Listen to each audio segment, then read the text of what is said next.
Defects of eye disease. So defects of eye ಅಥವಾ diseases associated with eye. So first most important is, so ಈ ಕಾಯಿಲೆಯನ್ನ basically we call it as nearsightedness ಅಂತ ಕರಿತೀವಿ. So ಈ ಕಾಯಿಲೆ ಇದ್ದವರಿಗೆ ಹತ್ರದಲ್ಲಿರೋ ವಸ್ತುಗಳು ಕಾಣಿಸುತ್ತೆ, ದೂರದಲ್ಲಿರೋ ವಸ್ತುಗಳು ಬ್ಲರ್ ಆಗಿ ಕಾಣಿಸೋದಕ್ಕೆ ಸ್ಟಾರ್ಟ್ ಆಗುತ್ತೆ. ಕ್ಲಿಯರಾ? So that disease is basically called as myopia ಅಂತ ಕರಿತೀವಿ. So first very very important disease. So usual ಆಗಿ he is not unable to see the distant objects. So ತುಂಬಾ ದೂರದಲ್ಲಿರುವ ವಸ್ತುಗಳನ್ನ ನೋಡೋದಕ್ಕೆ ಆಗಲ್ಲ. So image is being formed. ನೋಡಿ, ಇದು ಟೆಕ್ನಿಕಲಿ ವೆರಿ ಇಂಪಾರ್ಟೆಂಟ್. ಮಯೋಪಿಯಾದಲ್ಲಿ ಇಮೇಜ್ ಎಲ್ಲಿ ಫಾರ್ಮ್ ಆಗುತ್ತೆ ಎಕ್ಸಾಮ್ ನಲ್ಲಿ ಕೇಳ್ತಾರೆ. ಸೊ ಆಪ್ಷನ್ ಏನ್ ಕೊಡ್ತಾರೆ? ಒಂದು, ನಿಮ್ಮ ರೆಟಿನಾದ ಮುಂಭಾಗದಲ್ಲಿ ಫಾರ್ಮ್ ಆಗುತ್ತೆ, ಅಥವಾ ರೆಟಿನಾದ ಹಿಂಭಾಗದಲ್ಲಿ ಫಾರ್ಮ್ ಆಗುತ್ತೆ. ಹಿಂಭಾಗದಲ್ಲಿ ಫಾರ್ಮ್ ಆಗೋದಕ್ಕೆ ಬೇರೆ ಕಾಯಿಲೆ ಇದೆ, ನೆಕ್ಸ್ಟ್ ಅದನ್ನ ನೋಡ್ತೀವಿ. ಸೊ ಮಯೋಪಿಯಾದಲ್ಲಿ ನಿಮ್ಮ ರೆಟಿನಾ ಏನಿರುತ್ತೋ ಅದರ ಮುಂಭಾಗದಲ್ಲಿ ಇಮೇಜ್ ಫಾರ್ಮ್ ಆಗುತ್ತೆ. ಸೊ ಮುಂಭಾಗದಲ್ಲಿ ಇಮೇಜ್ ಫಾರ್ಮ್ ಆದ್ರೆ ನಾವೇನ್ ಮಾಡ್ಬೇಕು? If this is your I, so ಇಲ್ಲಿ ಫಾರ್ಮ್ ಆಗುತ್ತೆ ಇಮೇಜ್. ಸೊ ಬೇಸಿಕಲಿ ನಮಗೆ ಇಮೇಜ್ ಎಲ್ಲಿ ಫಾರ್ಮ್ ಆಗ್ಬೇಕು? ರೆಟಿನಾದ ಮೇಲೆ ಫಾರ್ಮ್ ಆಗ್ಬೇಕು. ಸೊ ರೆಟಿನಾದ ಮೇಲೆ ಫಾರ್ಮ್ ಆಗ್ಬೇಕು ಅಂದ್ರೆ ಇಲ್ಲಿ ಕಾನ್ಸಂಟ್ರೇಟ್ ಆಗಿರುವ ಇಮೇಜ್ ಏನಿದೆಯೋ ಇದನ್ನ ನಾವೇನ್ ಮಾಡ್ಬೇಕು? ಸ್ವಲ್ಪ ಎಕ್ಸ್ಟೆಂಡ್ ಮಾಡಿ ಮುಂದಕ್ಕೆ ಹಾಕ್ಬೇಕು. So that we will do with the help of lenses. So ಅಲ್ಲಿ ಯಾವ ಲೆನ್ಸ್ ಅನ್ನ ಯೂಸ್ ಮಾಡ್ತೀವಿ ಅಂತ ಕೇಳ್ತಾರೆ. So basically we will be using concave lens. Concave lens ಅಂದ್ರೆ ನಿಮ್ಮ ಕಣ್ಣು ಈ ತರ ಇದ್ರೆ ಇದೇ ತರ ಮುಂದಕ್ಕೆ ನಿಮ್ಮ ಲೆನ್ಸ್ ಏನಾಗಿರುತ್ತೆ? ಊದ್ಕೊಂಡಿರುತ್ತೆ. So that is called as concave. ಈಗ ನಾನು ಇಲ್ಲಿ ನಿಂತ್ಕೊಂಡಿದ್ದೀನಿ, ನನ್ನ ಮುಂದ್ಗಡೆ ಯಾವ್ದಾದ್ರು ಗುಹೆ ಇದೆ ಅನ್ಕೊಳ್ಳೋಣ, ಗುಹೆಗೆ ಹೋಗ್ತಾ ಇದ್ದೀನಿ, ಅದು ಒಳಗಡೆಗೆ ಬೆಂಡ್ ಆಗಿರುತ್ತೋ ಹೊರಗಡೆಗೆ ಬೆಂಡ್ ಆಗಿರುತ್ತೋ ಗುಹೆ?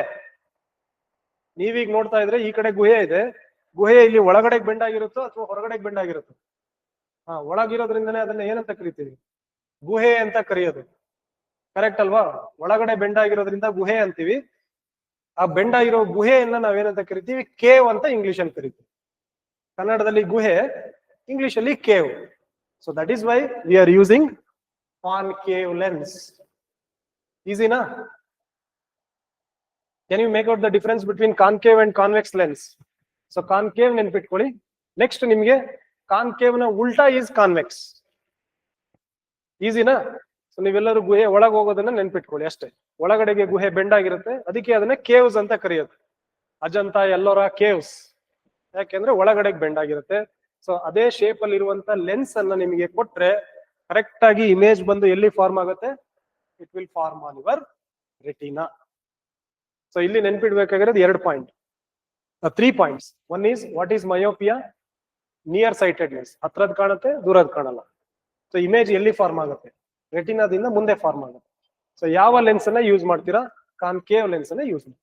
ಕ್ಲೋಸ್. ಇಮೇಜ್ ಕರೆಕ್ಟ್ ಆಗಿ ಫಾರ್ಮ್ ಆಗಲ್ಲ ಅಂತ ಹೇಳಿದ್ರೆ ನಿಮ್ಗೆ ಆಕ್ವೇಸ್ ಹ್ಯೂಮರ್ ಮತ್ತೆ ವಿಟ್ರಿಯಸ್ ಹ್ಯೂಮರ್, ಸ್ಕ್ಲೀರಾ ಇದೆಯಲ್ಲ, ವೈಟ್ ಪಾರ್ಟ್, ಅದು ರೌಂಡ್ ಶೇಪ್ ಅನ್ನ ಕಳ್ಕೊಂಡ್ರೆ, ಸೊ ಅದು ಯಾವ ಶೇಪ್ ಅಲ್ಲಿ ಇರ್ಬೇಕು? ಯೂಶುವಲ್ ಆಗಿ ರೌಂಡ್ ಶೇಪ್ ಅಲ್ಲಿ ಇರ್ಬೇಕು. ಸೊ ರೌಂಡ್ ಶೇಪ್ ಇಲ್ಲದೆ ಇನ್ ಕೇಸ್ ಈ ಶೇಪಿಗೆ ಬಂದ್ರೆ, ಸೊ ಇವಾಗ ಏನಾಗುತ್ತೆ? ಇಮೇಜ್ ಇದ್ರ ಮೇಲೆ ಫಾರ್ಮ್ ಆಗ್ತಿದ್ದ ಇಮೇಜ್ ಇಲ್ಲಿ ಫಾರ್ಮ್. ಸೊ ಈ ತರ ಕಡಿಮೆ ಆಗೋದು ಯಾಕೆ? ಸೈಜ್ ಶ್ರಿಂಕ್ ಆಗೋದು ಯಾಕೆ? ಒಳಗಡೆ ಇರುವ ನೀರಿನ ಅಂಶ ಇದರಿಂದ ಆಚೆಗೆ ಎವಾಪರೇಟ್ ಆಗಿ ಹೋಗುತ್ತೆ. ಅದಕ್ಕೋಸ್ಕರ ನೀವು ನೋಡಿದಿರಾ ಕಣ್ಣಿಗೆ ಟ್ರೀಟ್ಮೆಂಟ್ ತಗೊಳ್ಳುವಾಗ ಸೌತೆಕಾಯಿ ಇಟ್ಕೊಳ್ಳಿ ಅಂತಾನೆ. ಕ್ಯುಕುಂಬರ್ನ ಟ್ರೀಟ್ಮೆಂಟ್ ಅದನ್ನೆಲ್ವಾ ಜಾಸ್ತಿ ನಿಮಗೆ ಸಜೆಸ್ಟ್ ಮಾಡೋದು. ಅಥವಾ ನಿಮಗೆ ಏನ್ ಮಾಡ್ತಾರೆ? ಆಲೋವೆರಾ ಜೆಲ್ ಅನ್ನ ಇಟ್ಕೊಂಡು ಮಲ್ಕೊಳ್ಳಿ. ಯಾಕೆ? ಕಣ್ಣಿನ ಒಳಗಡೆ ಇರುವ ವಾಟರ್ ಕಂಟೆಂಟ್ ನ ಜಾಸ್ತಿ ಮಾಡುತ್ತೆ. ಸೊ ಅದ್ರ ಮೇಲೆ ಇಟ್ಕೊಂಡು ಅರ್ಧ ಗಂಟೆ ಮಲ್ಗದ್ರೆ ಸೊ ಈಸಿಯಾಗಿ ಆ ಸೆಲ್ಗಳು ಅಬ್ಸರ್ವ್ ಮಾಡ್ಕೊಳತ್ತಾ? Eye cells. ಸೊ ನೀವು ಅದಕ್ಕೆ ಕುಕುಂಬರ್ನ ಇಟ್ಕೊಂಡು ಸ್ವಲ್ಪ ಹೊತ್ತು ರೆಸ್ಟ್ ಮಾಡಿ ಎದ್ದು ಬಂದ್ರೆ ನಿಮ್ಮ ಕಣ್ಣು ಫುಲ್ ಫ್ರೆಶ್ ಆಗಿ ಕಾಣಿಸ್ತದೆ. ಸೊ ಬೇಸಿಕಲಿ ನಾನು ಏನ್ ಹೇಳಕ್ ಹೋಗ್ತಾ ಇದೀನಿ, ರೌಂಡ್ ಶೇಪ್ ಚೇಂಜ್ ಆದ್ರೆ ಸೊ ನಿಮಗೆ ಕಣ್ಣಿನ ಪ್ರಾಬ್ಲಮ್ ಸಮಸ್ಯೆ ಆಗುತ್ತೆ. ಅದು ಚೇಂಜ್ ಆಗೋದಕ್ಕೆ ಕಾರಣ ಅದ್ರ ಒಳಗಡೆ ಇರೋ ನೀರಿನ ಅಂಶ ಕರೆಕ್ಟ್ ಆಗಿ ಇಲ್ಲದೆ ಇರೋದು ಅಥವಾ ಡ್ರೈ ಆಗಿ ಹೋಗೋದು major reason. So first one is myopia. So next one is ಇಲ್ಲಿದೆ ಅಲ್ವಾ, this one. So myopia normal ಕಣ್ಣಾದ್ರೆ ರೆಟಿನಾದ ಮೇಲೆ ಇಮೇಜ್ ಫಾರ್ಮ್ ಆಗ್ಬೇಕು. ಸೊ ಇಲ್ಲಿ ಏನಾಗುತ್ತೆ? ಮಯೋಪಿಯಾ ಇದ್ದವರಿಗೆ ರೆಟಿನಾದಿಂದ ಮುಂದೆ ಫಾರ್ಮ್ ಆಗುತ್ತೆ. So by using concave lens, so clear ಆಗಿ ಪ್ರಪಂಚ ಕಾಣಿಸುತ್ತೆ. ನಾರ್ಮಲ್ ಆಗಿ ನೋಡೋದಕ್ಕೆ ಹೋದ್ರೆ ದೂರದ ವಸ್ತುಗಳು ಬ್ಲರ್ ಆಗಿ ಕಾಣಿಸ್ತವೆ. So that is about myopia. So next one is hypermetropia. So hypermetropia is your ಉಲ್ಟಾ ಆಫ್ ಮಯೋಪಿಯಾ. ಸೊ ಮಯೋಪಿಯಾದಲ್ಲಿ ದೂರದ್ ಕಾಣಿಸಲ್ಲ, ಸೊ ಇದರಲ್ಲಿ ಏನಾಗಲ್ಲ, ಹತ್ರದ್ ಕಾಣಿಸಲ್ಲ. ಸೊ ಅದಕ್ಕೆ ಕೂಡ ಲೆನ್ಸ್ ತಗೋತೀವಿ. So basically rest of the things are same. So it is called as for sightedness. ದೂರ ಇರೋದು ಕಾಣಿಸುತ್ತೆ, ಬುಕ್ ನ ಇಷ್ಟು ದೂರ ಹಿಡ್ಕೊಂಡು ಓದಕ್ ಹೋದ್ರೆ ಬುಕ್ ಅಲ್ಲಿ ಇರುವಂತ ಪದಗಳೆಲ್ಲ ಬ್ಲರ್ ಆಗಿ ಕಾಣಿಸೋದಕ್ಕೆ ಸ್ಟಾರ್ಟ್ ಆಗುತ್ತೆ. That is called as hypermetropia. Same thing ಇಲ್ಲಿ ಇಮೇಜ್ ಏನಾಗಿರುತ್ತೆ, image will be formed basically. So this is the retina. Normal ಇದ್ರೆ ಇಲ್ಲಿ ಫಾರ್ಮ್ ಆಗ್ಬೇಕು. ಹೈಪರ್ಮೆಟ್ರೋಪಿಯಾ ಆದ್ರೆ ರೆಟಿನಾದಿಂದ ಹೊರಗಡೆ ನಿಮಗೆ ಇಮೇಜ್ ಫಾರ್ಮ್ ಆಗುತ್ತೆ. ಸೊ ಅದಕ್ಕೋಸ್ಕರ ವಿ ಆರ್ ಬಿ ಯೂಸಿಂಗ್ ಯಾವ ಲೆನ್ಸ್ ಅನ್ನ ಯೂಸ್ ಮಾಡಬೇಕು, ಕಾನ್ವೆಕ್ಸ್ ಲೆನ್ಸ್ ನ ಯೂಸ್ ಮಾಡೋದು. ಕಾನ್ಕೇವ್ ಒಂದು ನೆನ್ಪಿಟ್ಕೊಳ್ಳಿ, ಇದು ಒಂದು ಆರಾಮಾಗಿ ನೆನಪು ಬಂದೇ ಬರುತ್ತೆ. ಸೊ ಕಾನ್ವೆಕ್ಸ್ ಲೆನ್ಸ್ ಅನ್ನ ಯೂಸ್ ಮಾಡಿದ್ರೆ, ಸೊ ಇದ್ರ ಹಿಂದೆ ಫಾರ್ಮ್ ಆಗ್ತಿರುವಂತ image it will be formed exactly on your retina. So presbyopia basically it depends upon the ageing factor. Age ಆಗ್ತಾ ಆಗ್ತಾ ಆಗ್ತಾ ಏನಾಗುತ್ತೆ, ನಮ್ಮ ರೌಂಡ್ ಇರುವಂತ ಈ ಸ್ಕ್ಲೀರಾ ಏನಿದೆಯೋ ಫ್ಲಾಟ್ ಆಗೋದಕ್ಕೆ ಸ್ಟಾರ್ಟ್ ಆಗುತ್ತೆ. So it is just because of ageing. So flat ಆಯ್ತು ಅಂತ ಹೇಳಿದ್ರೆ ಇಮೇಜ್ ಏನಾಗುತ್ತೆ, ನಿಮ್ಮ ರೆಟಿನಾದಿಂದ ಹಿಂದೆ ಹೋಗಿ form. So this is basically called as old age hypermetropia. So this is also hypermetropia, but due to old age. So age ಜಾಸ್ತಿ ಆಗ್ತಾ ಆಗ್ತಾ ನಿಮಗೆ ಇಮೇಜ್ ಹಿಂದೆ ಫಾರ್ಮ್ ಆಗುತ್ತೆ because of flattening of your sclera. White portion flattening ಆಗುತ್ತೆ. So ಇದನ್ನ basically ಎರಡೂ ಕಡೆ ಸೊ ಆಪರೇಷನ್ ಮಾಡಿದ್ರೆ, so generally they will include ಅದ್ರ ಒಳಗಡೆಗೆ ಏನ್ ಮಾಡ್ತಾರೆ, so by concave lens, convex and concave ಎರಡೂ ಲೆನ್ಸ್ ಅನ್ನ ಸೇರಿಸ್ಬಿಟ್ಟು ಏನ್ ಮಾಡ್ತಾರೆ, ಒಳಗಡೆಗೆ ಲೆನ್ಸ್ ರೂಪದಲ್ಲಿ ಇಂಜೆಕ್ಟ್ ಮಾಡ್ತಾರೆ ಅಥವಾ ಆಪರೇಟ್ ಮಾಡ್ತಾರೆ. ಸೊ ಆಗ ಏನಾಗುತ್ತೆ, ಬೇಸಿಕಲಿ ಹತ್ರ ಇರೋದು ಕಾಣಿಸುತ್ತೆ, ದೂರ ಇರುವಂತ ವಸ್ತುಗಳು ಕೂಡ ಯೂಶುವಲ್ ಆಗಿ ಕಾಣಿಸುತ್ತೆ. ಕ್ಲಿಯರಾ? So this is called as presbyopia or it is also called as old age hypermetropia. ಕ್ಲಿಯರಾ? ಸೊ ಇಲ್ಲಿ ಕೇಳುವಂತದ್ದು ಒಂದೇ, ಲೆನ್ಸ್ ಯಾವ್ದನ್ನ ಯೂಸ್ ಮಾಡ್ತಾರೆ. Clear? So by concave and convex lens ಎರಡನ್ನೂ ಕೂಡ ಯೂಸ್ ಮಾಡ್ತಾರೆ. So last one, next one is your cataract. What is cataract basically? Cataract surgery ಕೇಳಿದಿರಾ? ಕೇಳಿಲ್ಲ? ಏಜ್ ಆದವ್ರಿಗೆ ಆಪರೇಷನ್ ಮಾಡ್ತಾರೆ. ಸೊ ಬೇಸಿಕಲಿ ವಯಸ್ಸು ಆಗ್ತಾ ಆಗ್ತಾ ಏನಾಗುತ್ತೆ, ಆ ವೈಟ್ ಕಲರ್ ಒಂದು ಡಾಟ್ ಕಾಣಿಸುತ್ತೆ, ನೋಡಿದಿರಾ? ಸೊ ಇಲ್ಲಿ ಏನಾಗ್ಬೇಕು, ಸೊ ದಿಸ್ ಐರಿಸ್, ಸೊ ಈ ಪೋರ್ಷನ್ ಯೂಶುವಲ್ ಆಗಿ ಟ್ರಾನ್ಸ್ಪರೆಂಟ್ ಆಗಿ ಇರಬೇಕು. ಸೊ ಟ್ರಾನ್ಸ್ಪರೆಂಟ್ ಆಗಿ ಇರೋದ್ರ ಬದಲಾಗಿ, so this white colour cloud will be form. So that white colour cloud is nothing but your protein. So ದೇಹದ ಒಳಗಡೆ ಏನ್ ಪ್ರೋಟೀನ್ ಇದೆಯೋ ಅದು ಬಂದು ಕಣ್ಣಿನ ಐರಿಸ್ ಪೋರ್ಷನ್ ಅಲ್ಲಿ, ಲೆನ್ಸ್ ಪೋರ್ಷನ್ ಅಲ್ಲಿ, ಲೆನ್ಸಿನ ಮುಂದ್ಗಡೆ ಡೆಪಾಸಿಟ್ ಆಗೋದಕ್ಕೆ ಸ್ಟಾರ್ಟ್ ಆಗುತ್ತೆ. ಇದು same it is like your ಪೊರೆ, ಹಾವಿನ ಪೊರೆ ಇರುತ್ತಲ್ಲ, ಎಕ್ಸಾಕ್ಟ್ಲಿ ಹಾವಿನ ಪೊರೆಯ ರೀತಿ. ಸೊ ವೈಟ್ ಮಿಲ್ಕ್, ಹಾಲಿನ ರೀತಿ ಬಂದು ಮುಂದ್ಗಡೆ ಡೆಪಾಸಿಟ್ ಆಗುತ್ತೆ. ಸೊ ಡೆಪಾಸಿಟ್ ಆದಾಗ ಲೆನ್ಸ್ಗೆ ಏನಾಗಲ್ಲ, ಬೆಳಕು ಹೋಗಲ್ಲ. ಸೊ ಲೆನ್ಸ್ಗೆ ಬೆಳಕು ಹೋಗ್ಲಿಲ್ಲ ಅಂತ ಹೇಳಿದ್ರೆ ನಿಮಗೆ ರೆಟಿನಾ ಮೇಲೆ ಇಮೇಜ್ ಫಾರ್ಮೇಶನ್ ಆಗಲ್ಲ. So just it is like A cloud. ಅದನ್ನ ಒಳಗಡೆಯಿಂದ ಆಪರೇಟ್ ಮಾಡಿ, ಸೊ ಇಂಜೆಕ್ಷನ್ ರೀತಿ ಇರುತ್ತೆ ನೀಡಲ್, ಆ ನೀಡಲ್ ಅನ್ನ ಒಳಗಡೆಗೆ ಹಾಕ್ಬಿಟ್ಟು they will suck out. So ಈ ಪ್ರೋಟೀನ್ ಏನ್ ಫಾರ್ಮೇಶನ್ ಆಗಿದೆಯೋ ಇದನ್ನ ಆಚೆಗೆ ತೆಗೆದ್ಬಿಟ್ಟು, ಸೊ ವೀಕ್ನೆಸ್ ಏನಾದ್ರೂ ಇದ್ರೆ ಅದ್ರ ಒಳಗಡೆಗೆ ಲೆನ್ಸ್ ಅನ್ನ ಆಪರೇಷನ್ ಮಾಡಿ ಹಾಕಿ ಬಿಟ್ರೆ, ಸೊ ಈಸಿಯಾಗಿ ನೀಟಾಗಿ ನಿಮ್ಗೆ ಹೊರಗಡೆ ಪ್ರಪಂಚ ಕಾಣೋದಕ್ಕೆ ಶುರುವಾಗುತ್ತೆ. ಸೊ ರಿಮೂವ್ ಮಾಡ್ತೀವಲ್ವಾ, ಸೊ ಫಾರ್ಮೇಶನ್ ಆಗಿರೋ ಪ್ರೋಟೀನ್ ಏನಿದೆಯೋ, so that is basically called as cataract. So ಇದನ್ನ ಆಪರೇಷನ್ ಮಾಡೋದನ್ನ ನಾವು ಜನರಲ್ ಆಗಿ V call them as cataract surgery ಅಂತ ಕರಿತೀವಿ. ಸೊ ಯೂಶುವಲ್ ಆಗಿ ಏಜ್ ಆಗಿರೋರಿಗೆ, ಸೊ ಸೀನಿಯರ್ ಸಿಟಿಸನ್ ಗಳಿಗೆ, ಸೊ ಗವರ್ನಮೆಂಟ್ ಆಫ್ ಇಂಡಿಯಾ ಇದನ್ನ ಎಸ್ಪೆಷಲಿ BPL ಕಾರ್ಡ್ ಇರೋರಿಗೆ ಫ್ರೀ ಆಗಿ ಮಾಡಿ ಕೊಡ್ತಾರೆ ಗವರ್ನಮೆಂಟ್ ಹಾಸ್ಪಿಟಲ್ಗಳಲ್ಲಿ. ಸೊ ಹಾಗಾಗಿ ಏಜ್ ಆಗಿರೋರು ಯಾರಾದ್ರೂ ಇದ್ರೆ ಮೆಡಿಕಲ್ ಹಾಸ್ಪಿಟಲ್ ಗಳಿಗೆ ಹೋದ್ರೆ, ಮೆಡಿಕಲ್ ಕಾಲೇಜ್ ಗಳಿಗೆ ಹೋದ್ರೆ, ಬೆಂಗಳೂರಿನಲ್ಲಿ ವಿಕ್ಟೋರಿಯಾ ಆಗಿರ್ಬೋದು, ಬೇರೆ ಬೇರೆ ಗವರ್ನಮೆಂಟ್ ಹಾಸ್ಪಿಟಲ್ ಗಳಿಗೆ ಹೋದ್ರೆ, ದೊಡ್ಡ ದೊಡ್ಡ ಹಾಸ್ಪಿಟಲ್ ಗಳಿಗೆ, ಗವರ್ನಮೆಂಟ್ ಹಾಸ್ಪಿಟಲ್ ಗಳಲ್ಲಿ ಈ ಆಪರೇಷನ್ ಅನ್ನ ಸೀನಿಯರ್ ಸಿಟಿಸನ್ ಗಳಿಗೆ ಎಸ್ಪೆಷಲಿ ಫ್ರೀ ಆಗಿ ಮಾಡಿ ಕೊಡ್ತಾರೆ. ಸೊ ದಟ್ ಎಲ್ಲರೂ ಕೂಡ ಅವ್ರ ಲೈಫ್ ಟೈಮ್ ನಲ್ಲಿ ಏನೇನ್ ಸಾಧನೆ ಮಾಡಬೇಕು ಅದನ್ನ ಮಾಡ್ಲಿ ಅನ್ನೋದು ಸರ್ಕಾರದ ಉದ್ದೇಶ. Clear? So this is all about cataract. So basically it is the deposition of protein on your lens. Next one is your diabetic retinopathy. So diabetes ಬಂದಾಗ ಏನಾಗಿರುತ್ತೆ, ಸಕ್ಕರೆ ಲೆವೆಲ್ ಬ್ಲಡ್ ನಲ್ಲಿ ಜಾಸ್ತಿ ಇರುತ್ತೆ. ಸೊ ಬ್ಲಡ್ ನಲ್ಲಿ ಸಕ್ಕರೆ ಅಂಶ ಜಾಸ್ತಿ ಆದ್ರೆ ಏನಾಗುತ್ತೆ, ಬ್ಲಡ್ ಫ್ಲೋ, ರಕ್ತದ ಚಲನೆ ಸೊ ನಾರ್ಮಲ್ ಸ್ಪೀಡಿಗಿಂತ ಜಾಸ್ತಿ ಸ್ಪೀಡ್ ಆಗುತ್ತೆ. ಕರೆಕ್ಟಾ? ಸೊ ಸಿಕ್ಕಾಬಿಟ್ಟೆ ಸ್ಪೀಡ್ ಆಗಿ ಬ್ಲಡ್ ಮೂವ್ ಆಗುತ್ತೆ. ಮೂವ್ ಆಗುವಾಗ ಸೊ ನಿಮ್ಮ ಆರ್ಟ್ರೀಸ್ ಮತ್ತೆ ವೇನ್ಸ್ ಇಂದ ಗುದ್ಕೊಂಡು ಮುಂದೆ ಹೋಗುತ್ತಾ ಅಲ್ವಾ, ಅದ್ರ ಮೇಲೆ ಒತ್ತಡವನ್ನ ಹೇರಿತಾನೆ ಮುಂದೆ ಹೋಗೋದು. ಸೊ ನಾರ್ಮಲ್ ಒತ್ತಡಕ್ಕೂ ಡಯಾಬಿಟಿಸ್ ಬಂದಾಗ ಇರೋ ಒತ್ತಡಕ್ಕೂ ತುಂಬಾ ಡಿಫ್ರೆನ್ಸ್ ಇರುತ್ತೆ.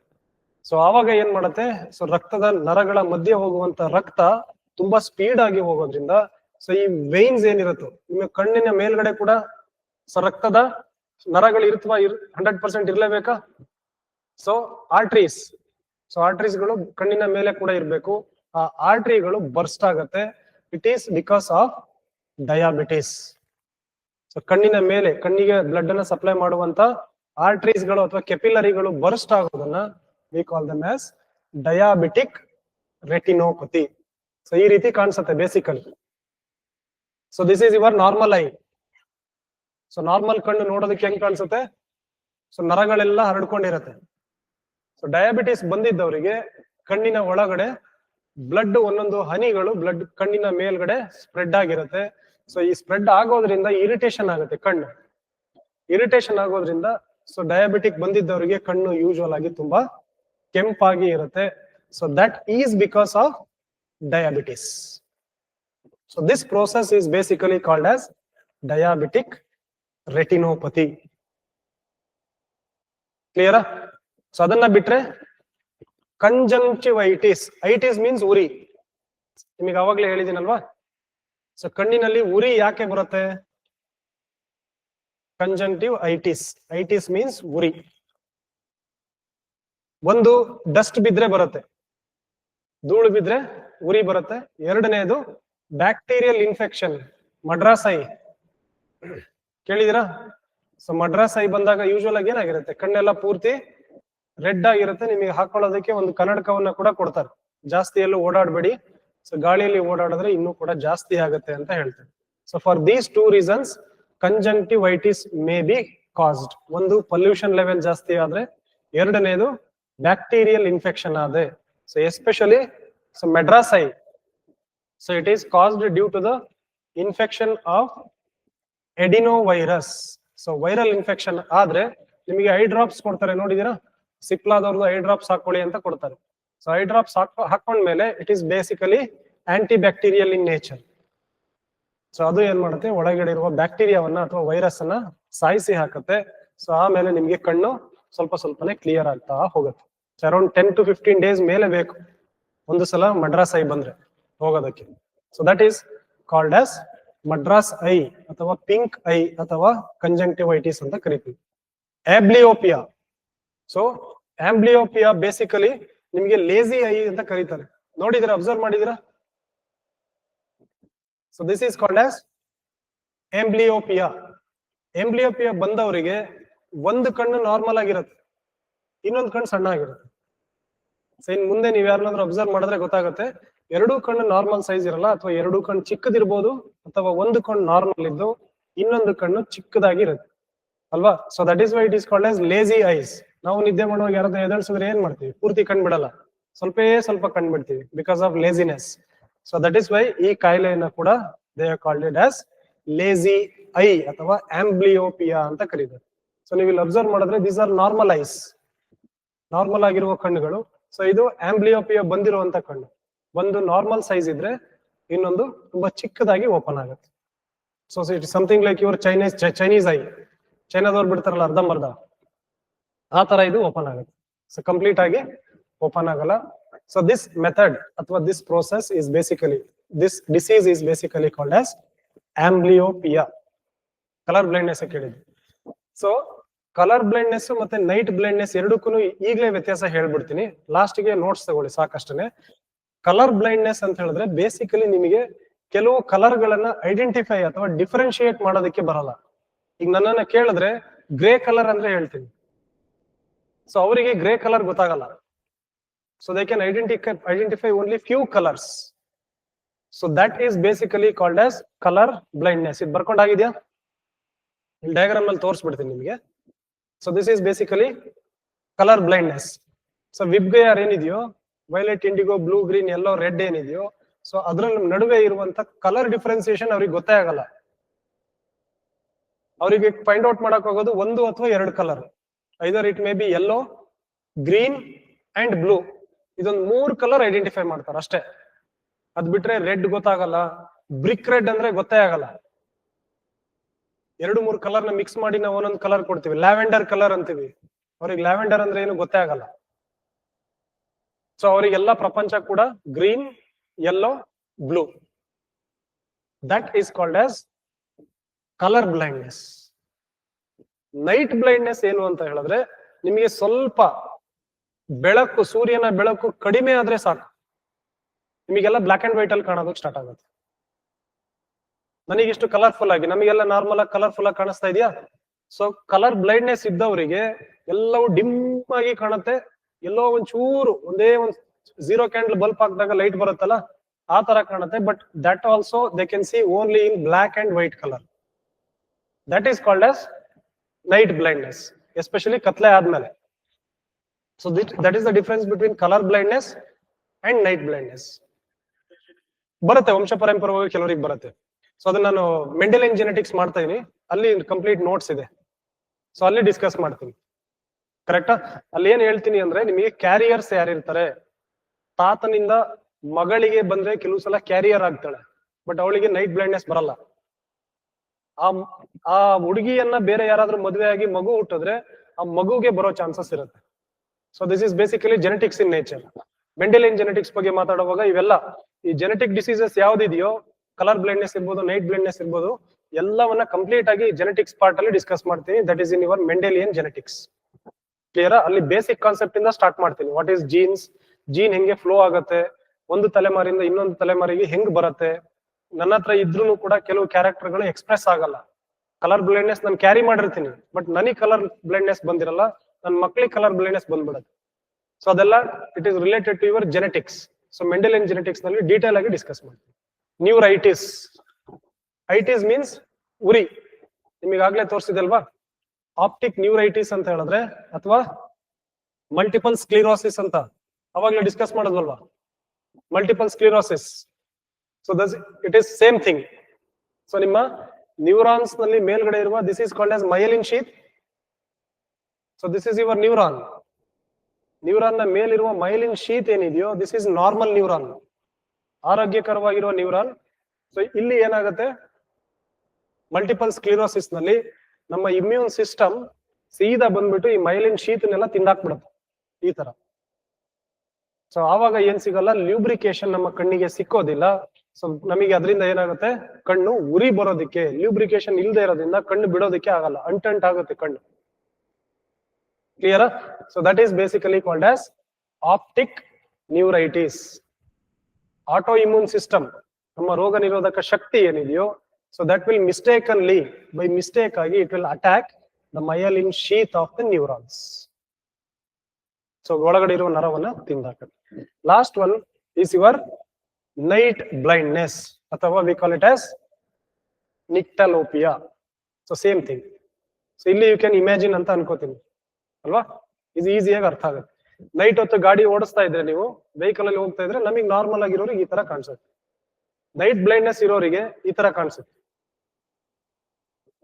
ಎಲ್ಲ ಗಾಡಿ ಎಲ್ಲ ಲೈಟ್ ಆಫ್ ಮಾಡಿದ್ದಾರೆ, ಮಧ್ಯರಾತ್ರಿ 12 ಗಂಟೆ ಆಗಿದೆ, ಸ್ಟ್ರೀಟ್ ಲೈಟ್ ಎಲ್ಲ ಆಫ್ ಮಾಡಿದ್ದಾರೆ ಅನ್ನೋ ರೀತಿ ಅವ್ರಿಗೆ ಕಾಣಿಸುತ್ತೆ. ಬಟ್ ಬೇಸಿಕಲಿ ಯಾವ ರೀತಿ ಇರುತ್ತೆ, ನಾರ್ಮಲ್ ಆಗಿ ನಮಗೆ ಈ ರೀತಿ ಕಾಣುತ್ತೆ. So that is how difference between normal eye and night blindness. ಹಾ, so basically we will produce our young ones. So ನಾವು ನಮ್ಮ ಸಂತಾನಕ್ಕೆ ಇನ್ನೊಂದು ಜನ್ಮವನ್ನ ಕೊಟ್ಟು ನಮ್ಮ ಸಂತಾನವನ್ನ ಉತ್ಪತ್ತಿ ಮಾಡ್ತೀವಿ. ಸೊ ಸಂತಾನೋತ್ಪತ್ತಿ ಅಂತ ಅದನ್ನ ಕರೆದ್ರೆ, ಸೊ ಯೂಶುವಲ್ ಆಗಿ ಸಂತಾನೋತ್ಪತ್ತಿನಲ್ಲಿ ಸೊ 100% ನಮ್ಮ ತಂದೆ ತಾಯಿಯಿಂದ ಬಂದಿರುವಂತ ಜೀನ್ಸ್ ಅದೇ ರೀತಿಯಾಗಿ ಬರುತ್ತಾ? ಸೊ ನನ್ನಲ್ಲಿ ಜೀನ್ಸ್ ನಮ್ಮ ತಂದೆ ತಾಯಿದು, ನಮ್ಮ ತಂದೆದೇ ಇರುತ್ತಾ 100%? ಬರೀ ನಮ್ಮ ತಂದೆದ್ ಮಾತ್ರ ಇರುತ್ತಾ? ತಾಯಿದು ಕೂಡ ಇರುತ್ತೆ. ಸೊ ಹಾಗಾಗಿ ನಮ್ಮ ಮನಸ್ಸು ಸಂತಾನೋತ್ಪತ್ತಿ ಆದಾಗ ಒಬ್ಬ ವ್ಯಕ್ತಿ ಅಥವಾ ತಂದೆ ಅಥವಾ ತಾಯಿಗಿಂತ ವಿಭಿನ್ನವಾಗಿರ್ತಾನ ಹುಟ್ಟಿರುವಂತ ಮಗು. ಸೊ ಯಾಕೆ ವಿಭಿನ್ನವಾಗಿ ಇರಬೇಕು, ಅದು ನನ್ನ ಪ್ರಶ್ನೆ. ಒಂದೇ ತರ ಯಾಕೆ ಇರಬಾರ್ದು? ಈಗ ಇದಾರೆ ಅಂತ ಅನ್ಕೊಳ್ಳೋಣ, ತಾಯಿ ತಂದೆ ತರನೇ ಮಗು ಹುಡುಗ ಹುಟ್ಟಿದ್ರೆ ತಂದೆ ತರ ಬರ್ತಾ ಇದ್ದಾನೆ, ಹುಡುಗಿ ಹುಟ್ಟಿದ್ರೆ ತಾಯಿ ತರ, ಮತ್ತೆ ತಾಯಿನೂ ಮಗಳು ಒಂದೇ ತರ. ನೆಕ್ಸ್ಟ್ ಜನರೇಷನ್ ಮಗು ಹುಟ್ಟಿದ್ರೆ, ಹುಡುಗಿ ಹುಟ್ಟಿದ್ರೆ ಅಜ್ಜಿ ಮಗಳು ಮೊಮ್ಮಗಳು ಒಂದೇ ತರ, ಮಗಳು ಹುಟ್ಟಿದ್ರೆ ಮರಿ ಮೊಮ್ಮಗಳು ಅದೇ ತರ. ಒಂದೇ ತರ ಜೀನ್ಸ್ ಯಾಕೆ ಇರಬಾರದು? ಇದ್ರೆ ಏನಾಗಬಹುದು? 100% ಸಿಮಿಲರ್. ಅಜ್ಜಿ ಮಗಳು ಮೊಮ್ಮಗಳು ಮರಿ ಮಗಳು ನೋಡೋದಕ್ಕೆ ಜೀನ್ಸ್ ಎಲ್ಲ ಸೇಮ್. ಸಿ ಜೆನೆಟಿಕ್ ಚೇಂಜಸ್ ಯಾಕೆ ಬೇಕು ಅಂತ ಹೇಳಿದ್ರೆ, ಸೊ ನೀವು ಒಂದೇ ರೀತಿಯ ಬೀಜವನ್ನ ತಗೊಂಡು ಒಂದೇ ರೀತಿಯ ಬೆಳೆಯನ್ನ ಬೆಳಿತೀರ. ಇಡೀ ಇಂಡಿಯಾದಲ್ಲಿ ಒಂದೇ ಜಾತಿಯ ಭತ್ತ ಇದೆ, ಎರಡನೇ ಜಾತಿ ಭತ್ತ ಕೂಡ ಇಲ್ಲ. ಎಷ್ಟಿದೆ? ಕೇವಲ ಒಂದೇ ಜಾತಿ. ಸೊ ನೀವು ಭತ್ತವನ್ನ ಹಾಕಿ ಬೆಳೆದಿದ್ದೀರಾ, ಸೊ ನಿಮಗೆ ಕೀಟ ಬಾಧೆ ಸ್ಟಾರ್ಟ್ ಆಯ್ತು. ಕೀಟ ಬಾಧೆ ಕೇರಳದಲ್ಲಿ ಸ್ಟಾರ್ಟ್ ಆಯ್ತು. ಕೀಟಗಳು ಸಾವಿರಾರು ಕಿಲೋಮೀಟರ್ ಹೋಗ್ತವೆ, ಟ್ರಾವೆಲ್ ಮಾಡ್ತವೆ. ನಮಗೆ ಇಂಡಿಯಾಗೆ ಬರುವಂತ ಕೀಟಗಳು ಆಫ್ರಿಕಾದಿಂದ, ಅಮೆರಿಕಾದಿಂದ, ಅಮೆಜಾನ್ ಕಾಡಿಂದ ಕೂಡ ಬರ್ತವೆ ಇಂಡಿಯಾಗೆ. ಸಾವಿರಾರು kilometre they can travel easily.